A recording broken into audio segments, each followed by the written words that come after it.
오늘 저희들에게 주시는 하나님의 말씀은 신약성경 사도행전 9장 5절의 말씀입니다. 대답하되 주여 누구시니까? 이르시되 나는 내가 박해하는 예수라. 아멘. 오늘부터 사도행전의 마지막 장인 28장까지 바울을 주님께서 찾아오셔가지고 바울의 삶이 어떻게 변화되는가 하는 것을 말씀을 통해서 증거하고 은혜를 같이 나누려고 합니다. 세상을 사는 모든 사람은 다 변합니다. 근데 변화에는 두 가지가 있어요. 우리가 된장을 담는다, 김치를 담는다 하는 것처럼 좋은 변화가 있죠. 그런가 하면 음식을 만들어 뒀더니 다음날 보니까 상했더라 하는 부패인 변화도 있죠. 변하지 않는 건 없습니다. 다 변합니다. 그런데 정말 좋은 변화를 주님이 찾아오셔서 만나준 이 바울이라고 하는 분을 어떻게 하나님께서 변화시켰는가 하는 걸 통해서 이제 우리가 같이 은혜를 나누려고 합니다. 오늘은 이제 바울에 대한 부분 첫 시간이니까 바울에 대한 전체적인 이야기를 좀 하자면요. 바울은 우리가 이제 신구약 성경이 66권입니다. 그 중에 신약이 27권인데 그 27권의 신약 성경 중에 절반이라고 해도 될 것 같아요. 13권을 바울이 기록하고 있습니다. 참으로 많은 말씀을 기록했는데 그렇다 그래서 바울이 내가 성경을 써야 되겠다 하는 인식 속에서 기록한 건 아닙니다. 복음을 전하고 교회를 세우면서 우리 교회에 이런 문제가 있는데 어떻게 해야 됩니까? 어떻게 해야 됩니까? 어떻게 해야 됩니까? 거기에 대한 답을 보냈는데 그것이 훗날 성경으로 우리에게 전해진 것이지요. 그래서 우리가 바울 이렇게 생각하면 하나님의 말씀을 신약의 경우에 27권의 책 중에서 그저 절반이라고 해도 될 만한 13권의 말씀을 기록했다. 또 한 가지는 우리가 생각해 줬으면 하는 것은 이 사도가 된 바울, 사울이었다가 바울이 된 이 사도 바울은 하나님이 쓰실 만한 사도로 준비가 잘 돼 있다는 거죠. 제가 한번 여쭤볼까요? 어떤 분이 선교사로 나가겠다고 이야기를 한다면 여러분은 뭘 물어보시겠습니까? 신앙이 좋으십니까? 물론 물어봐야죠. 건강하신 물론 물어봐야죠. 그런데 더 중요한 게 있습니다. 그 지역의 말을 잘 하십니까? 말 못하는 선교사님은 가서 벙어리 매미가 돼서 사는 수밖에 없습니다. 아무것도 안 됩니다. 내가 해야 되겠다고 하는 의욕만 가지고는 그 준비 없음으로 인해서 아무것도 얻을 수 있는 게 없다는 거죠. 그런 면에서 생각해 본다면 바울은 잘 준비되어 있는 하나님이 보낸 사도로서의 삶을 산 것을 보게 됩니다. 첫 번째는 유대인입니다. 베냐민 지파의 사람으로 바리새인 중에 바리새인입니다. 그러니까 유대 사회에 정통한 사람입니다. 그런가 하면 어떤 과정을 겪었는지는 우리가 그저 추측을 하는데 바울의 할아버지 때에 로마로부터 시민권을 얻었으리라 이렇게 추정을 하는 거. 성경에는 없어요. 어떻게 내가 로마 사람이 됐는가 하는 그 시민권의 출처에 대한 건 없습니다만 그저 성경학자들은 할아버지 때 무언가 로마에 공언한 바가 있어서 시민권을 가졌다. 유대인 중에 유대인이요, 바리새인 중에 바리새인이요, 그런가 하면 로마 사람으로 어디를 가도, 당신은 로마가 세계를 지배할 때니까 어디를 가도 갈 수 있는 이런 준비가 잘 돼 있다는 거죠. 뿐만 아니라 이 사도 바울은 선생님이 가말리엘입니다. 당시 가말리엘은 가장 훌륭한 선생님, 랍비로 알려져 있죠. 우리가 가말리엘에 대한 이야기는 사도행전에서 잠깐 봤죠. 베드로와 요한이 이제 잡혀와서 공회에서 신문을 당할 때, 그때 가말리엘 선생님이 나옵니다. 공회원이었던 가말리엘이 그러죠. 만약에 저 사람들이 전하는 예수가 복음이요, 예수가 살아났다고 하는 저 이야기가 없어질 이야기면 가만두십시오. 그러면 드다나 요한, 유다처럼 그냥 다 없어질 겁니다. 그렇지만 만약에 저 사람들의 이야기가 하나님이 하신 역사라고 하면 그것은 우리가 잡아놓고 없앤다고 해서 없애지지 않을 테니까 걱정하지 마십시다 해서 풀려난 이야기가 가말리엘 지혜로운 이야기로 설명되고 있습니다. 이런 선생님 밑에서 유대 율법을 배웠고, 또 하나는 당시 세계에서 통용되던 철학을 배웠습니다. 다시 말하면 누구랑 이야기를 해도 유대인에게는 유대인으로, 또 다른 이방인에게는 이방인의 사고 속에서 모든 걸 할 수 있는 언어도 그렇고 사고도 그렇고 열린 분이었더라는 거죠. 또 더 나가서 이 사도 바울은 유대교에 열심히 있어서 예수가 부활했다는 걸 증거하는 사람을 신성 모독으로 여기고 땅끝까지 가서 내가 잡아오겠다, 이렇게 열심을 냈던 핍박자이기도 하고요. 또 나중에 보면 이런 핍박자가 예수님을 만난 뒤에 헌신하는 사람으로, 그리고 마지막에는 순교하는 사람으로 이렇게 좋은 변화를 이끌어 가는 걸 성경이 보여주고 있습니다. 여기서 우리가 한 가지 짚어준다고 하면, 바울이 생각하는 자기에 대한 자기 인식입니다. 나는 누구인가? 예수님이 찾아와 만나주신 다음에 나는 사도들 중에서 제일 낮은 사람입니다. 작은 자입니다. 나는 예수님의 그저 노예입니다. 이렇게 자신을 표현할 뿐만 아니라 나는 죄인 중에 죄인, 괴수 중에 괴수다, 이렇게 자기에 대한 자기 인식을 가지고 있는 것이지요.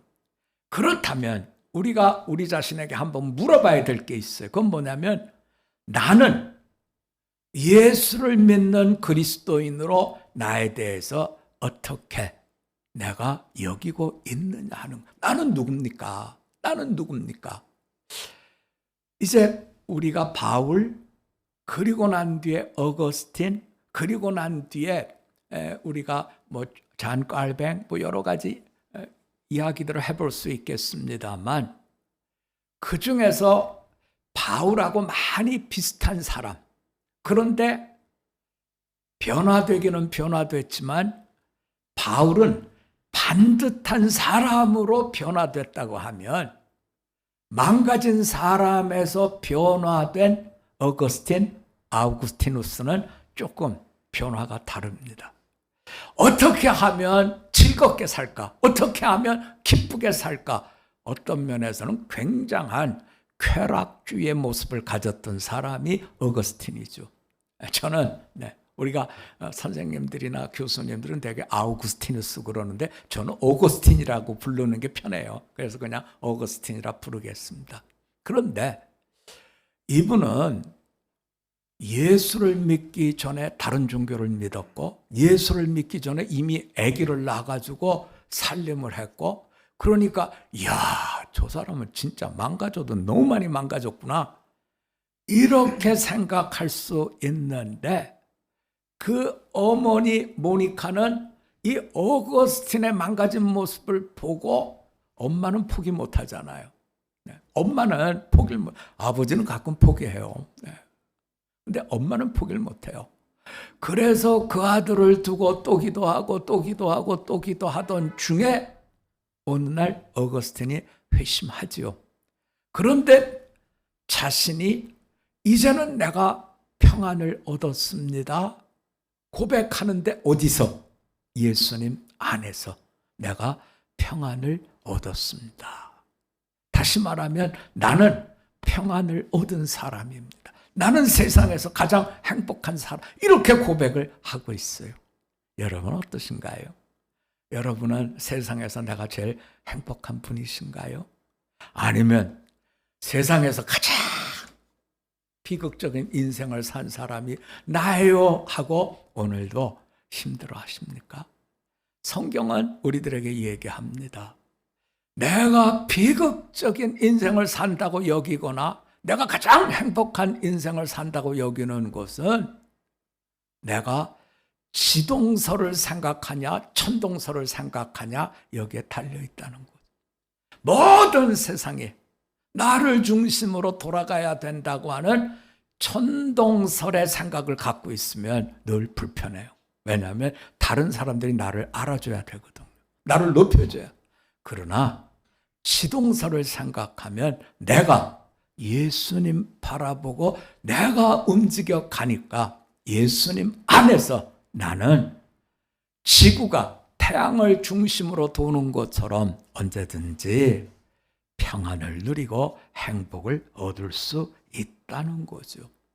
우리가 예수님을 만나는 점을 생각하면 우리가 본 말씀 조금 앞에 이야기 하나가 전해지고 있어요. 지금 예루살렘 교회 핍박이 와서 사도를 제외한 교인들이 피난 가죠. 그때 집사님 빌립이 이스라엘 사람들이 가지 않는 사마리아 성으로 피난을 간 거니까요.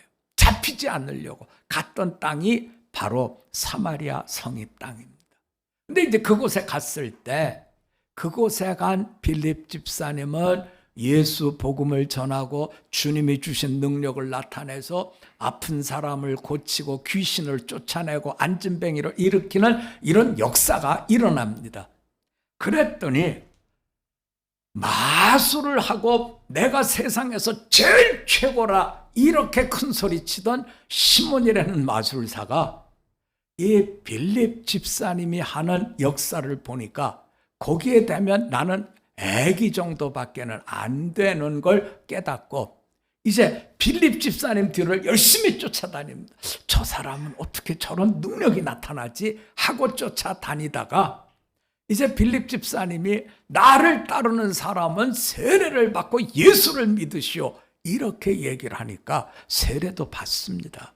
여러분 세례는 모든 사람들이 지켜보는 가운데 하는 게 세례잖아요. 지금까지 내가 최고요 가장 큰 사람이요 큰 소리 꽝꽝 쳤던 마술사 시몬인데 이게 쉬웠겠냐는 거죠. 그래서 세례를 받았습니다. 그리고 계속 빌립 집사님을 따라다닙니다. 근데 이상한 건요 빌립 집사님이 보여주는 그 권능이 나타나지 않는 거예요. 이 마술사 시몬은 계속 생각하죠. 왜 안 되지? 왜 안 되지?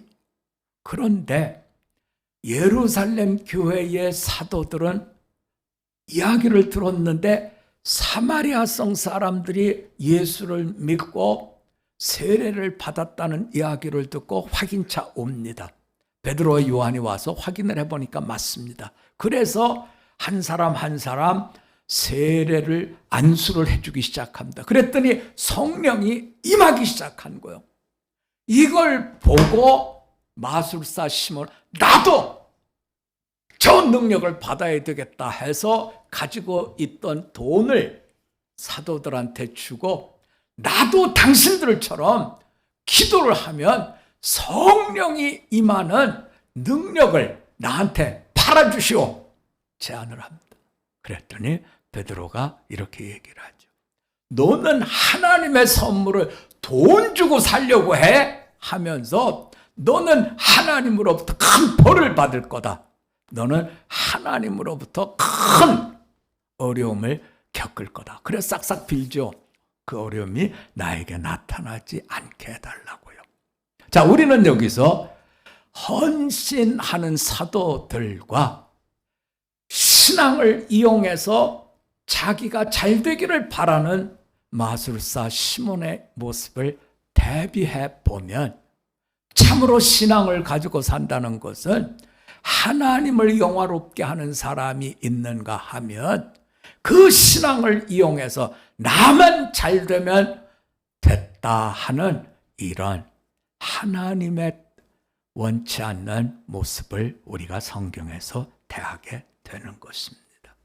다시 사도행전 9장으로 돌아와서 이제 우리가 9장으로 가보면 여러분 1절을 한번 좀 볼까요? 우리가 9장에서 다뤄야 될 내용은 두 가지입니다. 첫 번째는 사울이 주의 제자들에 대해 여전히 위협과 살기 등등하여 대제사장에 가서 다메섹 여러 회당에 가져갈 공문을 청했다. 그래서 사람들을 남녀막론하고 결박해서 예루살렘에 데리고 오려고 한다 하는 이 1절, 2절의 말씀에 대한 이해가 좀 필요합니다. 여러분, 여기가 예루살렘입니다. 그 위에가 사마리아입니다. 그 위에가 예수님께서 역사하셨던 갈릴리 해변입니다. 그런데 그 갈릴리 해변보다 더 북쪽에 있는 것이 다메섹입니다.